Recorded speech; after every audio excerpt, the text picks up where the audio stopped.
தனம் அடுத்த வர எபிசோடில் பார்த்திங்க அப்படின்னா தனத்தை காப்பாற்றுறதுக்காக அவங்க ஃபேமிலியவே எதிர்த்து கதிர் பார்த்திங்கன்னா ரொம்பவே போராடுறாரு. கதிரை வந்து பார்த்திங்க அப்படின்னா தனத்து வீட்டுக்கு வந்து சாப்பிடாம இருக்க எல்லாத்தையும் வந்து சாப்பாடெலாம் வந்து வாங்கி கொடுத்து சாப்பிட வைக்கிறாரு. அது மட்டும் இல்லாமல் இன்னும் 2-3 நாளே நான் தனத்தை வந்து வெளியே கொண்டு வரேன் அப்படின்னு சொல்லிட்டு அவங்களுக்கெல்லாம் வாக்குறுதி கொடுக்குறாரு.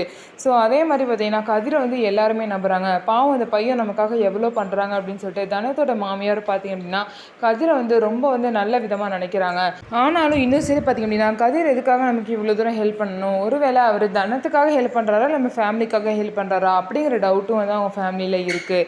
இருந்தாலும் சரி நல்லது பண்ணுற பையனை வந்து நம்ம என்ன குற்றம் சொல்ல முடியும் அப்படின்னு சொல்லிட்டு அவர் பண்ணுற நல்லதெல்லாம் அந்த ஃபேமிலி வந்து ஏற்றுக்கிறாங்க. தனத்தை வெளியே கொண்டு வரேன் அப்படின்னு சொன்னது மட்டும் இல்லாமல் நம்மளோட லோன் அமௌண்ட் வேறு இவர் கட்டியிருக்காரு அப்படின்னு சொல்லிட்டு அவரை பற்றி ரொம்பவே பார்த்திங்க அப்படின்னா பெருமையாக பேசிகிட்டு இருப்பாங்க. ஸோ இதுக்கப்புறம் என்ன நடக்க போகுது, கதிர் வந்து எப்படி வந்து தனத்தை காப்பாற்றி கூட்டிகிட்டு வர போகிறாங்க, ஸோ உண்மையை நிரூபித்து எப்படி காப்பாற்ற போகிறாங்க அப்படிங்கிறத நம்ம வெயிட் பண்ணி பார்க்கலாம். ஸோ நம்ம வீடியோ பிடிச்சிருந்தா நம்ம வீடியோவை லைக் பண்ணிக்கோங்க, மறக்காமல் நம்மளோட சேனலை சப்ஸ்கிரைப் அண்ட் ஹைப் பண்ணிவிட்டு பாருங்கள்.